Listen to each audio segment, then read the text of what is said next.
जय बोलिए देवाधिदेव खजाघाट श्री आदिनाथ भगवान की जय जय जय। परम पूज्य संत श्रोमणी आचार्य भगवान श्री विद्यासागर जी महाराज की, परम पूज्य गुणायतन प्रणेता प्रखर वक्ता भावना योग प्रवर्तक गुरुवर श्री प्रमाण सागर जी महाराज की, समस्त मुनि संघ की। शंका समाधान के आज के इस सत्र में आप सभी का हार्दिक अभिनंदन। इससे पूर्व हम आज के इस सत्र को प्रारंभ करें, चलते हैं पूज्य गुरुदेव के चरणों में, करते हैं अपनी प्रणति अर्पित इस भाव से कि हमारा जीवन भी हो सके संयम से चर्चित। सभी लोग हाथ जोड़ेंगे, मस्तक झुकाएंगे और मेरे साथ बोलेंगे, हे गुरुदेव नमोस्तु नमोस्तु नमोस्तु। बंधुओं, परम पूज्य गुरुदेव का पावन विहार इस छत्तीसगढ़ की पुण्य धरा पे चल रहा है और आज का रात्रि विश्राम लुचकी घाट में हो रहा है और कल सुबह प्रातःकाल की बेला में अंबिकापुर का सौभाग्य जागने वाला है, क्योंकि पूज्य गुरुदेव का मंगल आगमन प्रथम बार अंबिकापुर नगरी में होने जा रहा है। आज के इस सत्र को आगे बढ़ाते हुए प्रथम प्रश्न के लिए मैं आवाज दे रहा हूँ राहुल जी जैन अंबिकापुर से, और आपके बाद तैयार रहेंगे सुरेश कुमार जी जैन अंबिकापुर से। महाराज जी को बारंबार नमस्तु। महाराज जी, मैं उच्च शिक्षा विभाग में मेरा कॉलेज है। अभी वर्तमान में देखने को आया है कि अधिकांश बच्चे लोग कौशल स्किल को ना बढ़ाते हुए केवल अंकसूची की मांग करते हैं, जिससे हम लोगों को अपने कार्य करने में बहुत दिक्कत जाती है। उन लोगों को जब भी पढ़ने के लिए बोलो, उत्साहित करो, तो उन लोग पढ़ने के कार्य से विमुक्त हो रहे हैं और उन लोग सीधे जो आउटकम है कि सीधे हमको अंकसूची कैसे मिल सकती है, हमको क्या है, मतलब शॉर्टकट तरीके से जाते हैं। तो मुझे अपने निजी तौर पे जानने को इच्छुक हूँ कि उन जो बच्चों जो विमुख हो गए हैं पढ़ाई के प्रति, उनको मैं कैसे उन्मुख करूं पढ़ाई के प्रति। देखिए, बच्चों को एक बात समझाना चाहिए कि पढ़ाई का मतलब केवल डिग्री पाना नहीं है। पढ़ाई का मतलब है ज्ञान और अनुभव से परिपूर्ण होना, अपने कौशल का विकास करना। अच्छे डिग्रीधारी अगर अनस्किल्ड हो, उनमें कौशल ना हो, तो अपने जीवन में विफल हो जाते हैं। और जिनके अंदर कोई स्किल डेवलप हो जाता है, वो कभी भी किसी भी प्रकार की समस्या से जूझने में समर्थ होते हैं। ऐसे में बच्चों को मोटिवेट करना चाहिए, उनको समझाना चाहिए कि डिग्री की क्या वैल्यू है। हम केवल परीक्षा देने के लिए नहीं पढ़ रहे हैं, हम अपने जीवन में कुछ सीखने के लिए पढ़ रहे हैं, कुछ बनने के लिए पढ़ रहे हैं, कुछ पाने के लिए पढ़ रहे हैं, अपने कला गुणों का विकास करने के लिए पढ़ रहे हैं। ये बातें जब तक हृदय में नहीं बिठाएंगे, प्रायः आजकल बच्चे वही करते हैं कि शॉर्टकट से कैसे भी हो अपना कोर्स कंप्लीट हो और डिग्री हो, विफल हो। सुरेश जी अपना प्रश्न प्रस्तुत करेंगे और आपके बाद तैयार रहेंगे विकास जैन अंबिकापुर से। गुरु जी के चरणों में बारंबार नमन। सर, मैं वैसे राजस्थान का रहने वाला हूँ और उनका नंबर है तो उन्हीं को दे। आप बोल दीजिए, चलिए अब खड़े हो गए तो। मेरा निवेदन है कि अपने ग्रंथों में 24 तीर्थंकर हुए थे, उसके बाद में किन्हीं को ऐसा मौका नहीं मिला, ऐसा क्यों सर? 24 तीर्थंकर हुए, उसके बाद किन्हीं को मौका नहीं मिला। भाई, अब जब तक धर्म चल रहा है तो नए तीर्थंकर की जरूरत क्यों होगी? नए तीर्थंकर आएंगे ना जब धर्म पूरी तरह लुप्त हो जाएगा, और फिर जब धर्म का प्रवर्तन करना होगा आएंगे। अब उनका क्रम पहला होगा, फिर 24 होंगे, तो 24 में ही पूरा काम हो जाता है, इसलिए एक काल चक्र पूरा हो जाता है। अब कभी ऐसा समय आए जब धर्म पूरी तरह नष्ट भ्रष्ट हो जाए, तभी न तीर्थंकर आएंगे। तो पंचम काल के आखिरी समय तक धर्म किसी न किसी रूप में बना रहेगा, इसलिए तीर्थंकर की कोई आवश्यकता ही नहीं। जब तक सूरज है ढला नहीं, एक सूरज अपना उजाला कर रहा है, तो दूसरे सूरज की जरूरत होती है क्या? नहीं होती नहीं। तो जब तक धर्म का प्रकाश चल रहा है तब तक तीर्थंकर अवतरित नहीं होते। सुरेश जी अपना प्रश्न प्रस्तुत कर लेंगे और आपके बाद तैयार रहेंगे विकास जैन अंबिकापुर से। इंसान को बुढ़ापे के लिए आनंदमय बनाने के लिए क्या करना चाहिए? बुढ़ापा को आनंदमय करने के लिए क्या करना चाहिए? मैंने एक अपना प्रवचन दिया, बुढ़ापा बोझ या वरदान। प्रायः लोगों का बुढ़ापा बोझ बनता है, आप वरदान बना सकते हो अगर मेरे हिसाब से चलो तो। सबसे पहला काम, आपको अपने व्यावसायिक और अन्य प्रकार के दायित्वों से अपने आप को मुक्त करना चाहिए। व्यावसायिक और पारिवारिक जिम्मेदारी अपने संतान को सौंपना चाहिए। अपने पास उतना रखना चाहिए जितने में अपना काम ठाट बाट से चल जाए, किसी के आगे हाथ न फैलाना पड़े। तीसरी बात, अब अपने परिवार में मार्गदर्शक की भूमिका में जिए, मार्ग निर्णायक न बने। अगर बच्चे कुछ पूछते हैं, हमने उन्हें स्वत्व और स्वामित्व सौंप दिया, इसके बाद यदि उनको हमारी कोई ज़रूरत है, वो हमसे कुछ पूछते हैं तो सलाह दें। हम जबरदस्ती उनको सलाह देने की कोशिश ना करें। तो मार्गदर्शक बने, मार्ग निर्णायक नहीं। और चौथी बात, घर में मेहमान की भांति रहें, मालिक की भांति नहीं। अब मैं इस घर में रह रहा हूँ, चंद दिनों का मेहमान हूँ, कभी भी जाना पड़ेगा, मैं इस घर का मालिक नहीं हूँ। अपनी मिल्कियत को भूलने की कोशिश कीजिए। एक आध्यात्मिकता अपने जीवन में जगह। स्वावलंबन की भावना, अपना काम अपने हाथों से करने का अभ्यास रखिए। नियमित दिनचर्या रखिए। खान पान में संयम रखिए। प्रतिदिन योगाभ्यास कीजिए। कुछ टहलिए। अगर ये सब प्रवृत्तियाँ आप अपने साथ जोड़ लेते हैं तो आपका बुढ़ापा फिट रहेगा और किसी भी प्रकार के तनाव आप पर हावी नहीं होगा। और यदि इन सब चीज़ों को आप भूल जाएंगे तो सिवाय तनाव और संक्लेश के कुछ नहीं होगा। तो इस तरीके से कीजिए और अपने जीवन को आगे बढ़ाइए। धीरे धीरे संयम साधना के मार्ग में आगे बढ़ते हुए ये लक्ष्य रखिए कि मेरा अंत समाधिपूर्वक। विकास जी उपस्थित होंगे और आपके बाद तैयार रहेंगे अमित जी गंगवाल जशपुर से। गुरु जी के चरणों में बारंबार नमोस्तु। गुरु जी, मेरा प्रश्न यह है कि मुनि संघ के विहार के समय में हम अगर जूते चप्पल आदि धारण करते हैं तो क्या कितना उचित है? अरे भैया, मुनि महाराज के साथ तुम चल रहे हो, यही बहुत है। ज़्यादा कुछ उतार दोगे तो आओगे ही नहीं। जितना बने उतना अच्छा है। नंगे पांव चलना बहुत अच्छी बात है, लेकिन आजकल की सड़कें ऐसी, हम लोग पैरों के खून तुम लोग देखते हो ना। अगर ऐसे नंगे चलने लगे, नंगे पांव, तो फिर चलना ही बंद हो जाएगा। मैं तो इस बात की सराहना करता हूँ कि 10 कदम पैदल चलने में असमर्थ लोग भी अगर मीलों पैदल चल रहे हैं तो सराहनीय है। शक्ति के अनुसार करना चाहिए। जहाँ तक बने ना पहने, और पहने भी तो चमड़े का प्रयोग बिल्कुल ना करें। अमित जी अपना प्रश्न प्रस्तुत करेंगे और आपके बाद तैयार रहेंगे माणिक चंद्र जी जैन अंबिकापुर से। महाराज श्री के चरणों में नमोस्तु, छुलक जी के चरणों में इच्छामि। महाराज श्री, मेरा प्रश्न यह है कि मंदिर में तिलक केसर का लगाना चाहिए या चंदन का? केसर और चंदन का मंदिर में कहाँ और कैसे प्रयोग होना चाहिए? देखिए, चंदन का तिलक लगाना चाहिए, केसर का नहीं। केसर का प्रयोग स्वस्तिक आदि की संरचना में और चावल को चर्चित करने के लिए। बाकी आजकल तो लोग केसर से ही चंदन बना देते हैं, केसर का ही तिलक लगा देते हैं। प्राय अब मंदिरों में से चंदन घिसने की प्रवृत्ति ही खत्म हो गई। ये ठीक बात नहीं है। चंदन शीतलता करता, माथे पे चंदन का तिलक सर्वोत्तम। नमस्ते। माणिक चंद्र जी उपस्थित होंगे और आपके बाद तैयार रहेंगे अनिल जी संगीता जी जैन हजारीबाग से। मुंशी, मेरा क्वेश्चन ये सुरेश भैया से संबंधित है कि जीवन को सहज और सुंदर कैसे बनाया जाए। दूसरा ये है कि महाराज जी, भावना योग कभी भी किया जा सकता है क्या? बहुत अच्छा। पहला सवाल, जीवन को सहज और सुंदर कैसे बने? 4 बातें याद। जीवन को सहज बनाना है तो सबसे पहला काम, सकारात्मक सोचो। सोच में नकारात्मकता होगी, आप असहज हो। हर पल अपने आप को सकारात्मकता से भर करके चलने की कोशिश कीजिए, जीवन सहजता से मंडित होगा। दूसरी बात, प्राप्त को पर्याप्त मानने का अभ्यास कीजिए, संतोष रखिए। तीसरी बात, वर्तमान में जीने का अभ्यास बनाइए। अतीत की स्मृति और भविष्य की कल्पनाओं में खोने से बचिए। यदि प्रतिक्रियाओं से बचते हैं तो आपके जीवन में सहजता आएगी, सुंदरता। महाराज जी, वो भावना योग कभी भी किया जा सकता है? कभी भी कर सकते हैं। नमोस्तु। उत्तम है कि सुबह करें, नहीं तो कभी भी कर सकते हैं। अनिल संगीता जी जैन हजारीबाग से और आपके बाद तैयार रहेंगे अरविंद पायल जी जैन हजारीबाग से। नमोस्तु महाराज जी।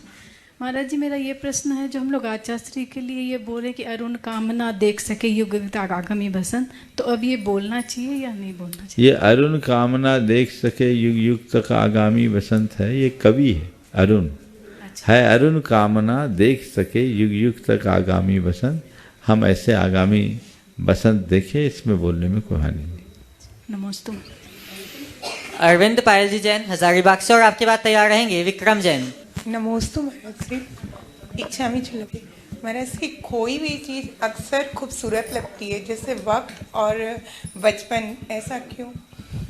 इसलिए कि खोने के बाद हमें उसका मूल्य समझ में आता है।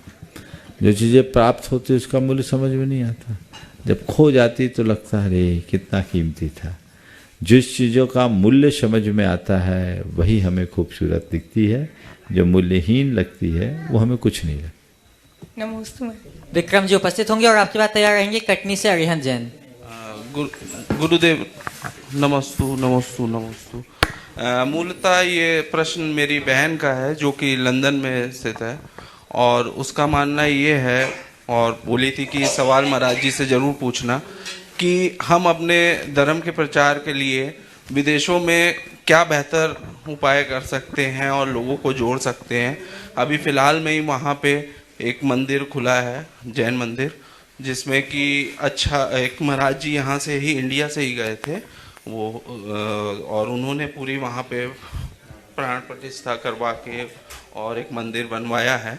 तो वो बोले कि महाराज जी से पूछना कि क्या बेहतर कर सकते हैं। लंदन में हमी ने ब्रह्मचारी जी को भेजा था, वहाँ मंदिर अच्छा है। अब वो लोग जो कर रहे हैं बहुत अच्छा कर रहे हैं, मैं लंदन के पूरे संघ को आशीर्वाद देता हूँ।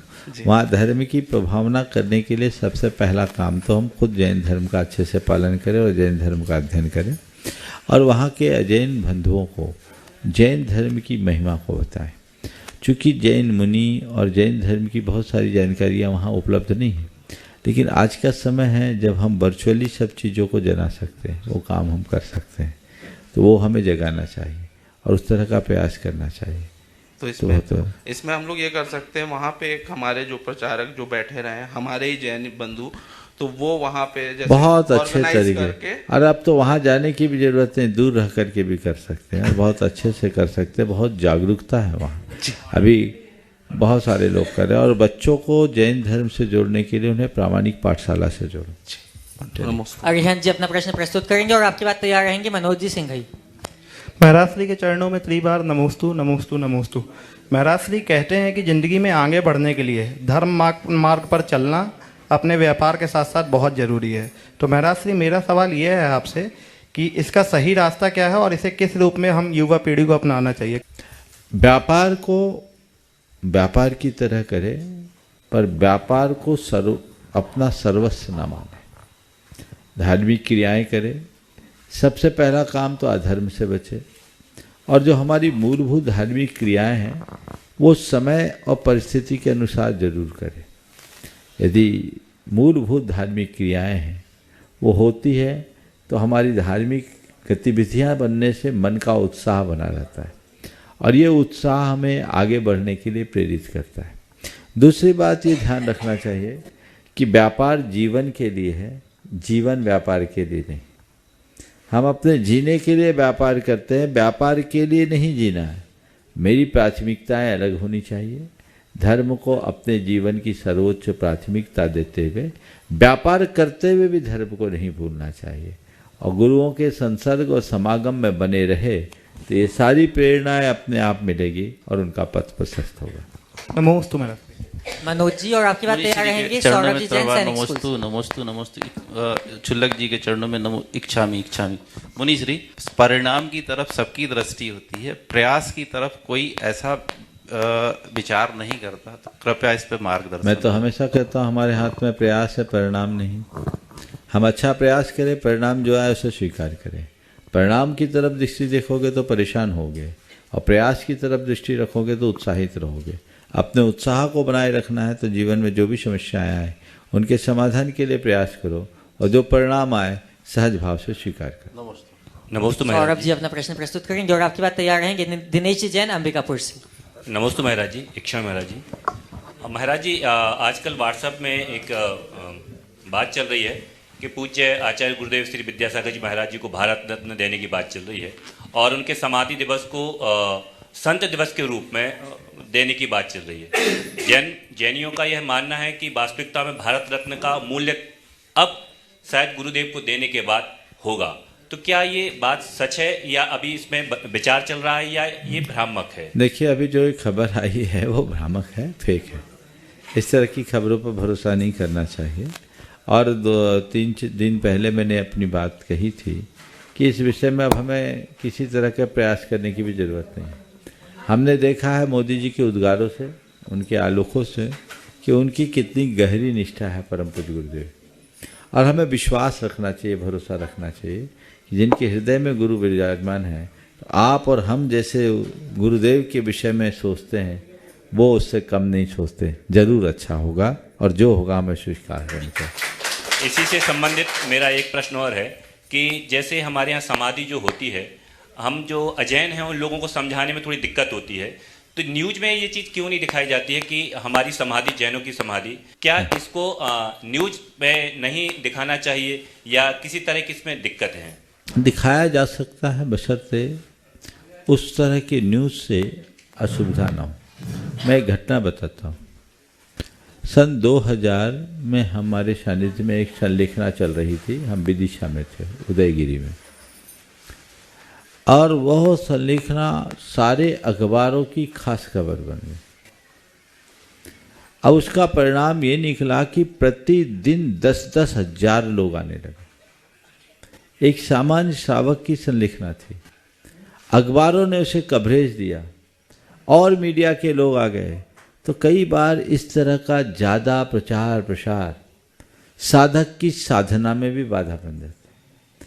हालांकि हमें चाहिए कि हम इस तरह की बातों को लोगों तक पहुंचाएं ताकि ये समझ में आ सके कि संलेखना कितनी तर्कसंगत और वैज्ञानिक प्रक्रिया है देह त्याग करने की। संलेखना क्या है, जीवन के रूपांतरण का कितना बड़ा आधार है, आत्मकल्याण का कितना सबल माध्यम है। ये आत्महत्या नहीं है, इच्छा मृत्यु नहीं है, ये जीवन मरण के चक्र से ऊपर उठने का एक सम्यक समाधान है। ये बातें लोगों को समझने में आनी चाहिए। हम लोग कल परम पूज्य गुरुदेव के प्रति विनयाञ्जलि अर्पित करने जा रहे हैं। सारे देश में लोगों का उत्साह है, सभी समुदायों के लोग गुरुदेव के प्रति अपनी विनयाञ्जलि अर्पित करेंगे। देश की बात तो जाने दीजिए, विदेशों में ही अभी इस मंच में आने से पहले मेरे पास शिकागो से एक संदेश आया कि महाराज श्री, हम लोगों ने आपके शंका समाधान में सुना और हमने यहाँ अरेंजमेंट किया है और हम लोग कल जैन अजैन सबको और सभी भारतीयों को बुलाकर गुरुदेव के प्रति विनयाञ्जलि अर्पित करेंगे। मैं भारतवासी और भारत से बाहर बसे हुए सभी लोगों को जिनकी गुरुदेव के प्रति श्रद्धा है, जरूर इस तरह की विनयाञ्जलि अर्पित करें और विनयाञ्जलि में गुरुदेव के व्यक्तित्व और कृतित्व पर प्रकाश डालते हुए संलेखना के बारे में भी बताएं, समाधि मरण के बारे में भी बताएं, ताकि दुनिया के लोग ये जान सके कि जैन धर्म में ये संलेखना समाधि मरण की साधना कितनी उत्कृष्ट साधना है और इसे अपनाकर कोई व्यक्ति अपने जीवन का पथ कैसे प्रशस्त कर सकता है। दिनेश जी जैन अपना प्रश्न प्रस्तुत करेंगे और आपकी बात तैयार रहेंगी डॉक्टर चेतना जैन, शिरोमणि संरक्षक गुणायतन। नमोस्तु गुरुदेव, नमोस्तु नमोस्तु। क्षुल्लक जी को इच्छामि इच्छामि इच्छामि। गुरुदेव, मेरा प्रश्न ये है, मेरी जिज्ञासा है, मेरे प्रश्न में 2 भाग हैं। पहला, मैं अपने जैन धर्म में एस्ट्रोलॉजी का क्या महत्व है, क्या है? कभी भी जब अपन कोई समस्या होती है या कोई, तो जैसे बच्चों की शादी हुई या किसी और मैटर को लेकर अपन ज्योतिष के पास जाते हैं, उनकी कुंडली दिखाते या उनके, तो कहते इसके जन्म का समय गलत था, राहु था, शनि का प्रभाव है, ये है वो है। दूसरे के पास जाते हैं, वो कुछ दूसरा बताता है, वो अपनी उस समस्या का निराकरण भी अलग अलग तरीके से बताता है। जैन धर्म में ऐसा क्या है? देखिए, ज्योतिष एक लौकिक विद्या है और ज्योतिष की मान्यता जैन धर्म में भी है, ऐसा नहीं है कि ज्योतिष की मान्यता नहीं। लेकिन मुझसे एक बार किसी ने पूछा, महाराज क्या आप ज्योतिष पर विश्वास करते हैं? मैंने एक पंक्ति में उत्तर दिया, मेरा ज्योतिष पर विश्वास है पर ज्योतिषियों पर नहीं। ज्योतिष एक विधा है, विज्ञान है। अगर उसको लोग सही तरीके से बताए तो बहुत कुछ चीज़ें जीवन में संभाली जा सकती, सुधारी जा सकती। लेकिन आजकल सब प्रोफेशनल हो गए। यद्यपि आज भी बहुत से ज्योतिषी ऐसे हैं जो हमारा सही फलित बताते हैं, परंतु एक बहुत बड़ी चुनौती है, वो ये है जिससे ज्योतिष भी बदनाम हो रहा है कि आज किसी की भी कुंडली ही नैसर्गिक नहीं है। जन्म कहीं होना था, जन्म कहीं हो रहा है, जन्म कब होना था और जन्म कब ही हो रहा है। अब तो पहले पत्री बनती है, जन्म पत्री, उसके बाद लोग जन्म कराते हैं। तो ये सब चीज़ों से कुंडली की प्रासंगिकता ही खत्म हो गई, इसलिए लोग कुछ भी बोल दे, कुछ नहीं होता। तो ज्योतिष शास्त्र माने, और ज्योतिष शास्त्र से भी बड़ा है मनुष्य का आत्मविश्वास। अगर आत्मविश्वास पक्का है तो आपको किसी मुहूर्त देखने की ज़रूरत नहीं पड़ेगी। और जैसा आपने बताया कि बहुत सारी चीज़ें ऐसी हो जाती हैं, तो कई चीज़ें ऐसी भी देखने में आ रही है कि वो ज्योतिष के अनुकूल होने के बाद भी जीवन के अनुकूल नहीं होता। कई ऐसे लोग हैं जिनके 36 गुण मिले हैं और 36 का आंकड़ा है।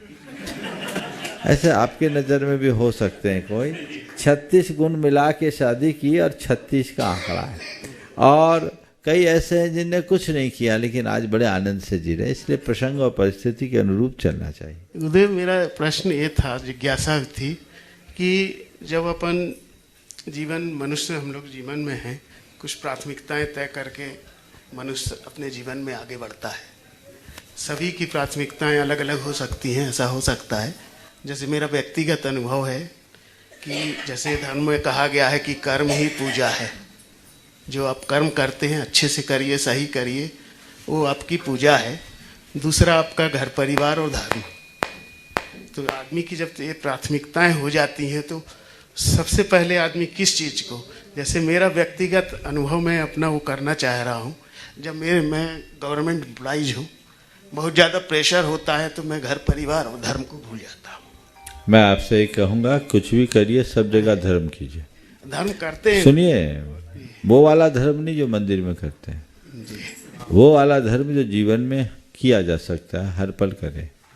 आप जब आप अपना कर्म करें, अपनी ड्यूटी पे रहें, तो उसे अपना कर्तव्य माने और इसी कर्तव्य को अपना धर्म माने। ईमानदारी, न्याय निष्ठा के साथ आप काम करें तो ड्यूटी आवर में भी कर्म है। अपने परिवार की जो जिम्मेदारियां हैं, पारिवारिक दायित्व का निर्वाह करना अपना धर्म माने। बस उसे करते समय कोई अधर्म न करें, अपने कर्तव्य में विमुखता न करें और मन में क्षुद्र बातों को हावी न होने दें, तो वहाँ भी आपका धर्म है। फिर इसके साथ जब समय मिले तो अपने मन को रिचार्ज करने के लिए जो हमारे रिचुअल्स बताए उसका पालन करें। हम लोगों का एक भ्रमपूर्ण विश्वास है कि हमने धर्म को केवल मंदिर तक सीमित कर दिया है, पूजा पाठ तक सीमित कर दिया है। धर्म केवल रिचुअल्स तक सीमित नहीं है, धर्म तो हमारी अंतश्चेतना का विषय है। हम कोई भी काम करते हुए धर्म कर सकते हैं और धर्म को जीवन का अभिन्न अंग बनाइए। धर्म के साथ अगर हमारी एक एक सांस बीत जाए तो जीवन का उत्थान होगा। धर्म हमें किसी क्रिया करने से नहीं रोकता, बस क्रिया में पाप करने से रोकता है। जागरूकता के साथ यदि आप धर्म करते हैं तो आपका कर्म भी धर्म बनेगा। डॉक्टर चेतना जी, और आपके बाद तैयार रहेंगे अमित जी जैन बगीचा से। गुरुदेव, मेरा एक बहुत छोटा सा प्रश्न है। बहुत प्रैक्टिकल हो रहे हैं अभी हमारी नेक्स्ट जनरेशन। मुझे सही लगता है, they are very much clear about their thoughts. उनको पता है क्या करना है, क्या नहीं करना है, what is right, what is wrong. तो जब हम अपने बच्चों को अपग्रेड करना चाहते हैं, फिर साथ साथ में हमको एक फियर होता है कि मे बी वो इमोशनल ना रह जाएं। तो ये फियर क्यों आना चाहिए जब हम खुद ही चाहते हैं कि वो प्रैक्टिकल रहें? और एक समय के बाद अभी आपने जवाब दिया कि मोह त्याग दो, घर में मेहमान की तरह रहो। तो फिर जब हमको उस घर में मेहमान की तरह रहना है और बच्चे प्रैक्टिकली इतना समझ जाएं कि 2 वक्त की रोटी, इज्जत, सम्मान और हमारे माँ बाप को थोड़ा सा रेस्पेक्ट और स्पेस देना है, तो दिक्कत किस बात की है और ये दिक्कत क्यों आती है? और आज तो यही नहीं हो रहा है, दिक्कत तो ये है, इतना ही हो जाए तो बहुत है। इतना भी कहाँ हो रहा है, माँ बाप को तो वृद्धाश्रमों में ठिकाना ढूंढना पड़ रहा है। आप इमोशनल की बात कर रहे हैं, प्रैक्टिकल भी नहीं है, बहुत कम है। माँ बाप के प्रति बच्चों का कोई रुझान ही नहीं देखने को मिलता है। उपेक्षा और तिरस्कार के बड़े उत्कृष्ट उदाहरण दिख रहे हैं। वो ठीक और है। वो सब इनके यहाँ ज़्यादा हो रहे हैं, वे उन्हीं के यहाँ ज़्यादा हो रहे हैं जो अपने आप को ज़्यादा प्रैक्टिकल मानते हैं। नहीं नहीं गुरुदेव, प्रैक्टिकल नहीं, मैं जो देख रही हूँ मुझे ये लग रहा है कि जो जैसा अभी आपने बोला कि आप ज्यादा बांध दे रहे हैं उन्हें। मैं दूसरी बात बोल रहा हूँ, मेरी बात को समझिए। हम बांधे नहीं, लेकिन परस्परता, प्रेम, आत्मीयता और सहजीवन की वृत्ति तो होनी ही चाहिए। ये हमारे जीवन के मूल तत्व है जो आज खत्म हो रहा है। हम प्रैक्टिकल बन रहे हैं लेकिन एक दूसरे को भूल रहे हैं। पहले अगर किसी को खांसी आती थी ना तो बाजू में बैठा वाला व्यक्ति उसकी पीठ सहलाने को तत्पर हो जाता था। आज कुछ होता है, डॉक्टर को दिखा लो, चलो दवाई ले लो।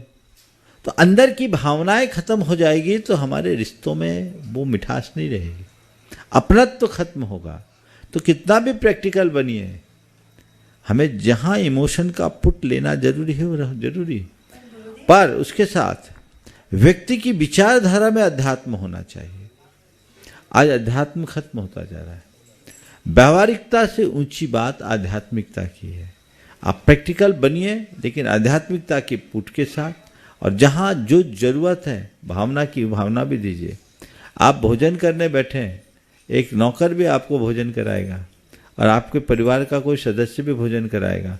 नौकर से पेट भरेगा, पारिवारिक सदस्य अगर भोजन करता है तो मन भी भरेगा। तो वो चीज़ें हमें समझना है। हम घर में रहते हैं, घर कहते किसको? घर किसी ईंट गारे की इमारत का नाम नहीं।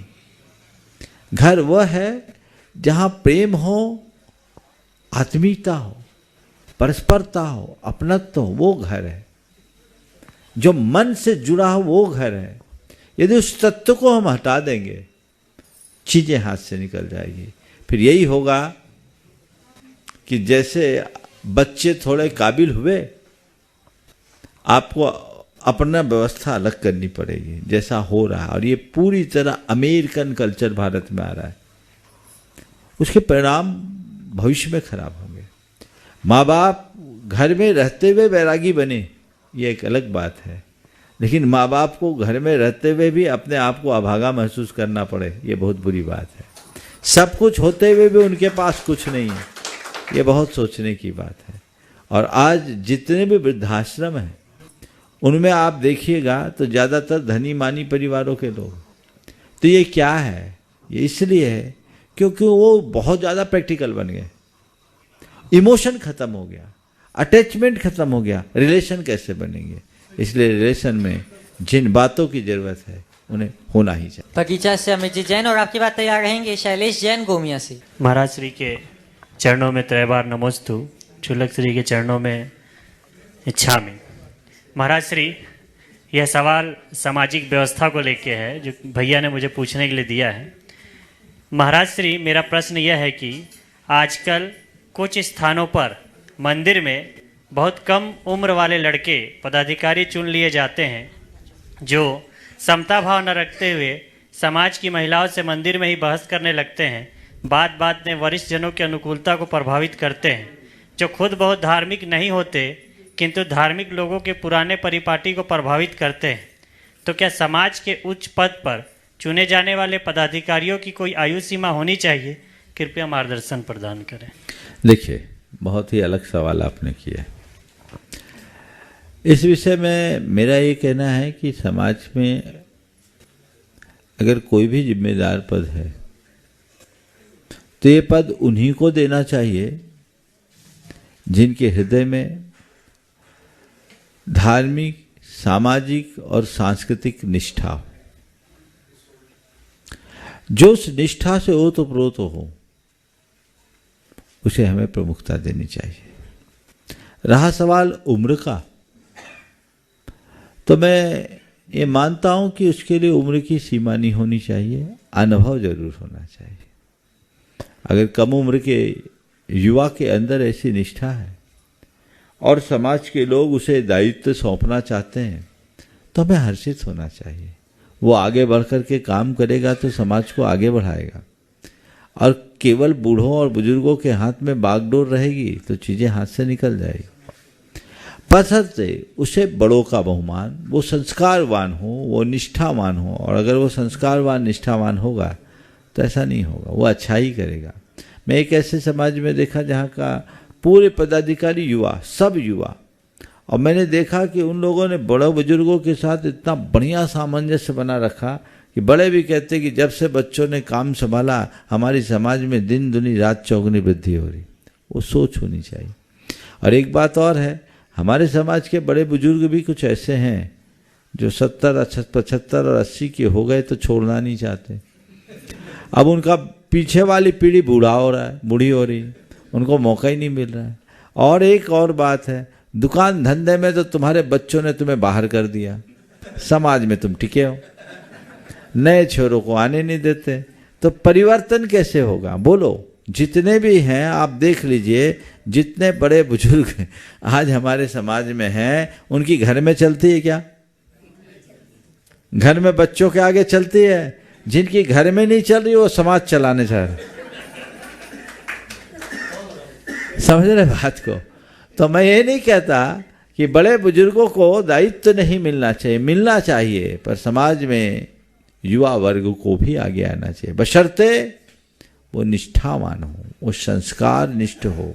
हाँ, आजकल तो जिस तरह की प्रक्रिया है चुनाव की, उसमें ऐसे लोग आ जाते हैं और फिर वो सारी समस्याएं प्रकट हो जाती जो न आपने रखा, वो ठीक नहीं। निष्ठा सबसे प्रमुख है, उम्र उसके बाद। इस बात को देखना चाहिए।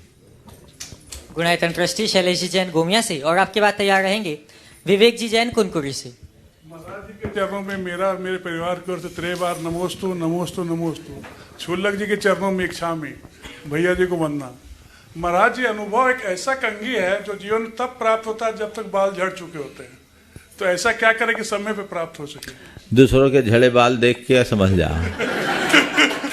और कंघी करते समय ना, जब बाल हो उस समय कंघी इस हिसाब से करो कि बाल तो संवर जाए, उजड़ ना पाए। चलो महाराज जी, एक छोटा एक क्वेश्चन था। हाँ। कल जो हम लोग आचार्य श्री विनांजलि सभा करने जा रहे हैं अपने समाज में, उसमें हम लोग अदर समाज को बुला रहे हैं, तो हम लोग उसमें फोटो रखेंगे, तो क्या उसमें हम लोग पुष्प चढ़ा सकते हैं हमसे? देखिए, आचार्य श्री के चित्रों में पुष्प नहीं चढ़ाना, आचार्य श्री को याद करके यदि कुछ करे। हम लोगों के यहाँ पुष्प चढ़ाने की तो परंपरा है ही नहीं, वहाँ दीप आदि जला सकते हैं। दीप आदि जला। नमस्ते महाराज, नमस्ते। हाँ। विवेक जी जैन कुनकुरी से, और आपके बाद तैयार रहेंगे गुणायतन ट्रस्टी पंकज नीतू जी पाटौदी साड़म से। नमोस्तु महाराज जी। इच्छामी महाराज जी।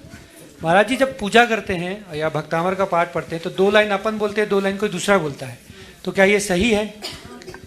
अगर ऊपरी मन तौर पर देखो तो कहे पाठ आधा ही हुआ, पार्टनरशिप हो गई। लेकिन नहीं, 2 व्यवस्था की दृष्टि से हम पढ़ रहे हैं, 2 वो पढ़ रहा है, लेकिन वो उच्च स्वर में पढ़ रहा है, हम उसके साथ अपने सुर मिला रहे, तो पूरा पढ़ ली, बराबर हो जाएगा। लेकिन हमको तो 2 ही पढ़ना है, तो अधूरा पाठ है। नमोस्तु महाराज। पंकज नीतू जी पाटौदी साड़म से, और आपके बाद तैयार रहेंगे अक्षय जी जैन गुणायतन से। नमोस्तु महाराज जी। इच्छामी छुल्लक जी, वंदना भैया जी। महाराज जी, महिलाओं और व्रतियों के कल्याण के लिए आचार्य श्री जी के क्या सिद्धांत है, कृपया बता के हम मार्गदर्शन करें। महिलाओं और व्रतियों के आचार्य श्री ने महिलाओं के लिए तो बहुत काम किया, और अभी तो महिलाओं को व्रती बना करके आगे उनके लिए साधिका आश्रम बनाया, साधिका आश्रम स्थापित करवाया। अनेक जगह साधिकाएं हैं जो अपनी साधना आराधना कर रही है, उन्हें स्वावलंबन की प्रेरणा दी, आगे बढ़ने की बात की। सबसे निचले स्तर पर जो महिलाएं हैं उनको हथकरघा से जोड़कर उनके कल्याण का रास्ता खोला। बहुत सारे कार्य। और घर में रह के कैसे कल्याण कर रहे हैं? घर में रह कर के कैसे कल्याण करे, गृहस्थोचित कर्तव्यों का पालन करो, कल्याण हो जाएगा। चलिए, अक्षय जी अपना प्रश्न प्रस्तुत करेंगे, और आपके बाद तैयार रहेंगे संजय जी जैन गुणायतन। नमोस्तु गुरुदेव। गुरुदेव, 2015 के बाद से हमें यही सोचते थे कि पूरी दुनिया को संलेखना के बारे में समझ में आ गया है, लेकिन अभी आचार्य श्री की संलेखना के बाद कई समाज में प्रश्न उठ रहे हैं, क्योंकि वो जन जन के देवता थे। तो वो उनका प्रश्न है उनके मन में कि आचार्य श्री ने मृत्यु प्राप्त करने के लिए अपना आहार छोड़ दिया था, अन्य साधनों का भी त्याग कर दिया था। और अभी के टाइम में यूपीएससी के एग्जाम में भी यही पढ़ाया जा रहा है गुरुदेव कि जैन लोग अपना कल्याण करने के लिए बहुत सी चीज़ें छोड़ देते हैं जिससे उन्हें मोक्ष की प्राप्ति हो जाती है। तो गुरुदेव आपके माध्यम से ये हम लोग समझना चाहते हैं कि संलेखना आखिर है क्या।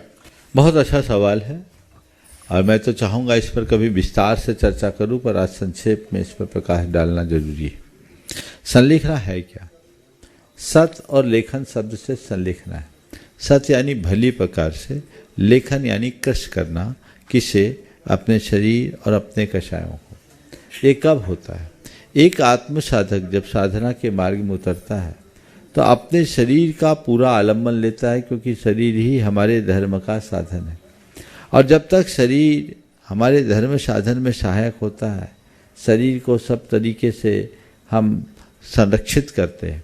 लेकिन जब शरीर धीरे धीरे धीरे धीरे धर्म साधन में बाधक होने लगता है, यानी बुढ़ापा आदि के कारण शरीर में जर्जरता आती है और ऐसी स्थिति होने लगती है कि हमारा अपना ही शरीर हमारे लिए भारभूत हो जाए, अथवा अचानक कोई उपसर्ग आ जाए जिसमें प्राणों का बच पाना संभव नहीं है, ऐसा दुष्काल आ जाए जिसमें जिंदा रहना मुश्किल हो, और ऐसा कोई रोग आ जाए जिसका कोई प्रतिकार संभव नहीं है, तो ऐसे समय में मृत्यु की अनिवार्यता को जानते हुए आत्मा की अमरता और शरीर की नश्वरता के बोध के साथ समतापूर्वक क्रमशः आहार पानी आदि को छोड़ते हुए देह के परिवर्तन की प्रक्रिया का नाम संलेखना या समाधि मरण है।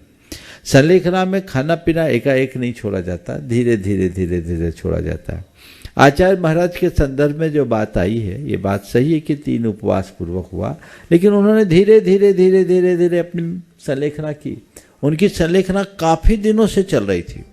उन्होंने अपनी चर्चा में कहा कि भक्त प्रत्याख्यान तो मेरा उसी दिन से शुरू हो गया जिस दिन मैंने संघ को छोड़ा।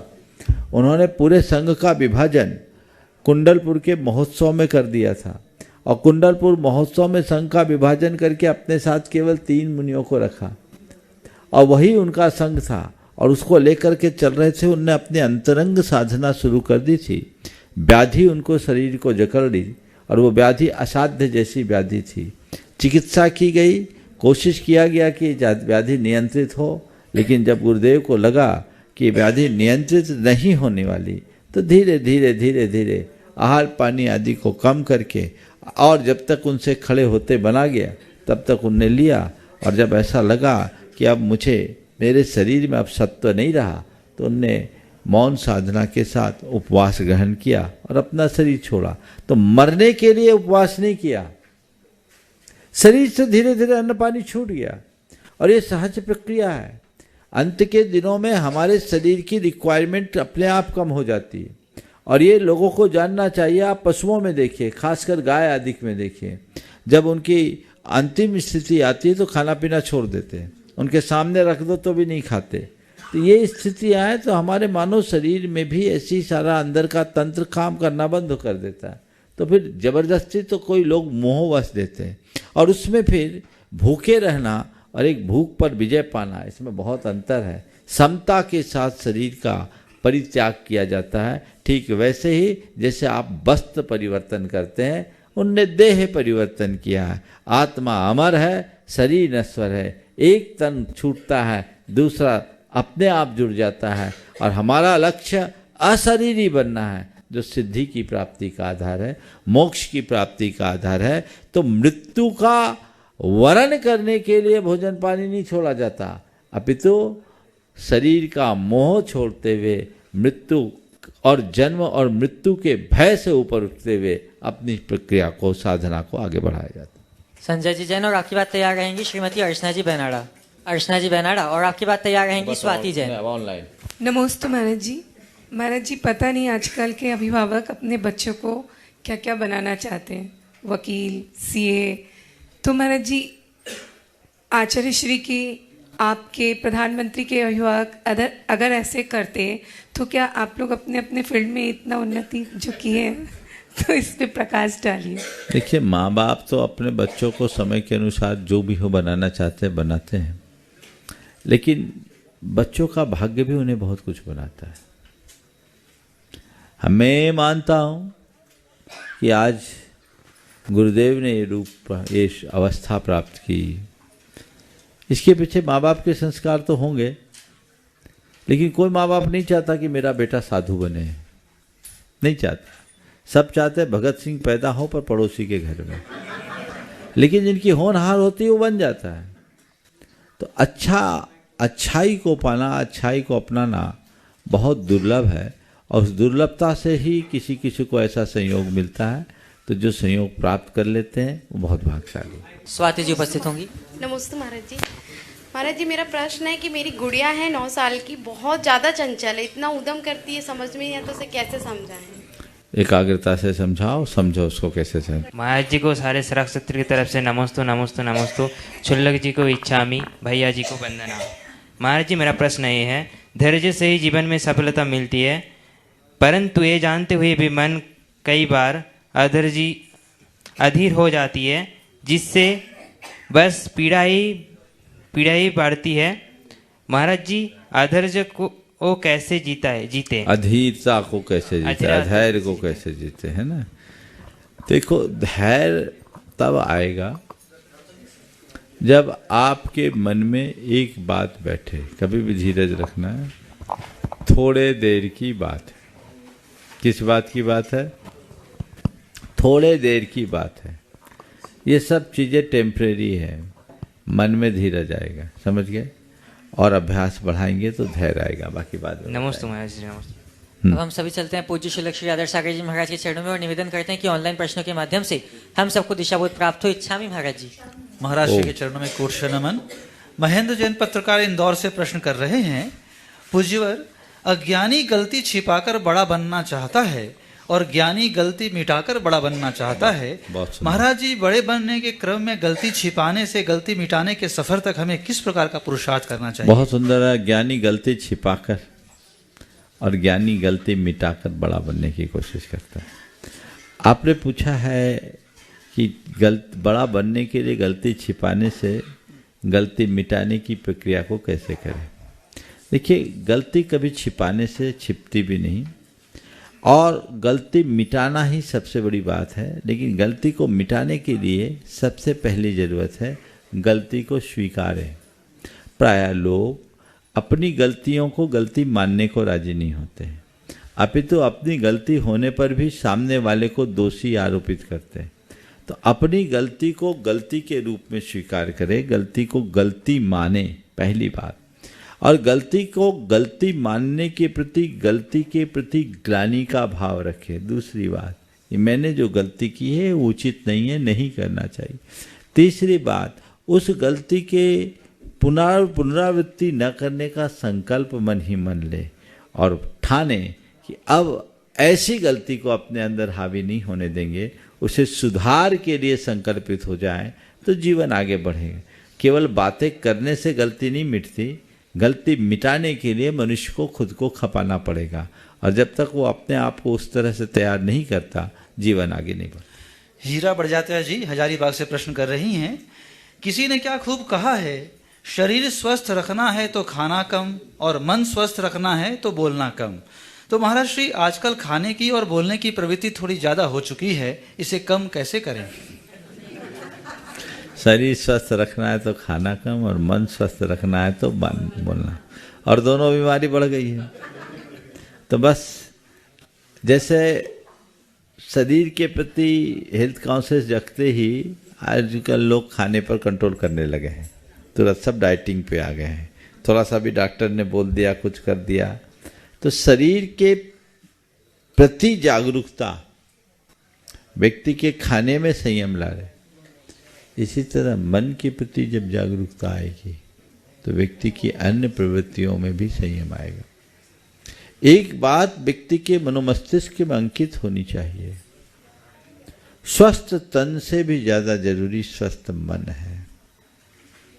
तन बीमार हो तो उतना नुकसान नहीं है अगर मन चंगा हो, लेकिन तन स्वस्थ है और मन अगर अंदर से उद्विग्न है, अशांत है, तो व्यक्ति के जीवन में कुछ भी हासिल नहीं होगा।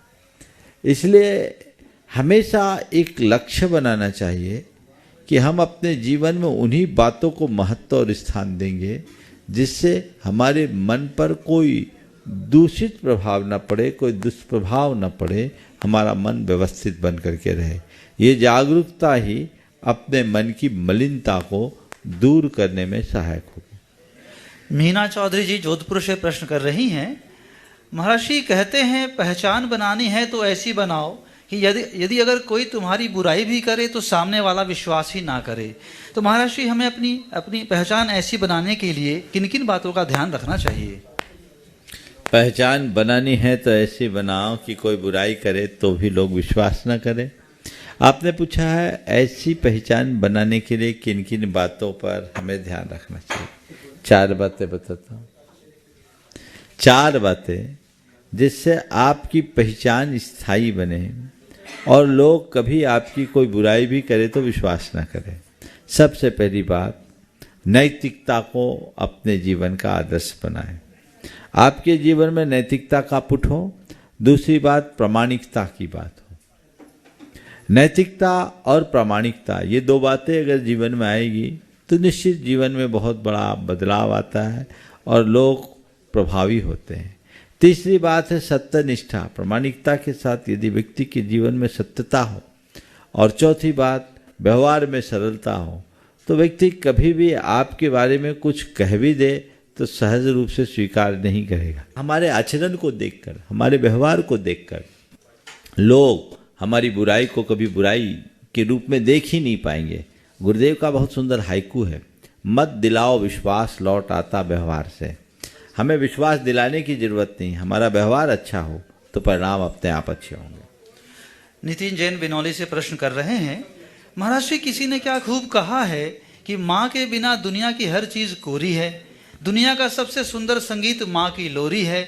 तो महर्षि मेरी शंका यह है कि आज के समय में माँ अपने बच्चे को लोरी सुनाने की बजाय उनके हाथ में मोबाइल क्यों दे देती हैं? बहुत सुंदर। माँ के बिना हर चीज अधूरी है और माँ का क्या, बहुत अच्छे नीचे की लाइन दोहराना फिर से। माँ के बिना दुनिया की हर चीज कोरी है, हाँ। दुनिया का सबसे सुंदर संगीत माँ की लोरी है।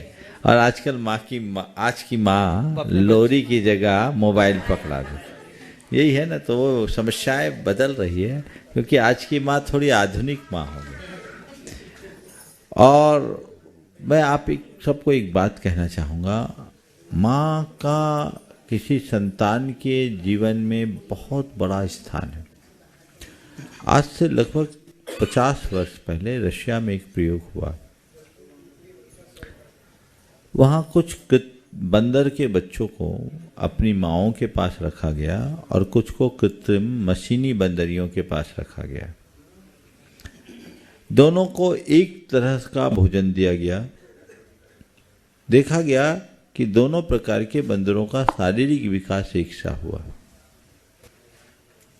लेकिन जिन बंदरियों को अपनी माँओं के पास रखा था उनका भावनात्मक विकास भी था, और जो मशीनी बंदर थे, मशीनी बंदरों के बीच जिनका पालन हुआ वो उनमें भावनात्मक विकास नहीं हुआ। तो एक लंबे प्रयोग के बाद ये निष्कर्ष सामने आया कि माँ के साथ बच्चों का बड़ा गहरा संबंध होता है। जिन बच्चों को माँ का सामीप्य मिलता है, माँ की धड़कन से जिन बच्चों की धड़कन मिलती है, वो भावनात्मक रूप से ज़्यादा समर्थ होते हैं। तो संतान को जन्म देना ही पर्याप्त नहीं है, उसे अच्छे संस्कार दे के आगे बढ़ाना जरूरी है, और उसमें वो काम केवल एक माँ ही दे सकती है। इसलिए माँ को लोरियाँ तो सुनानी ही चाहिए। ये लोरी सुनाते रहेगी तो जीवन में कभी किसी प्रकार की दूरी नहीं बन पाएगी और हम अपने जीवन को अच्छा बना सकेंगे। समय आप सबका हो गया, यहीं पर विराम। बोलिए परम पूज्य आचार्य गुरुवर श्री विद्यासागर जी।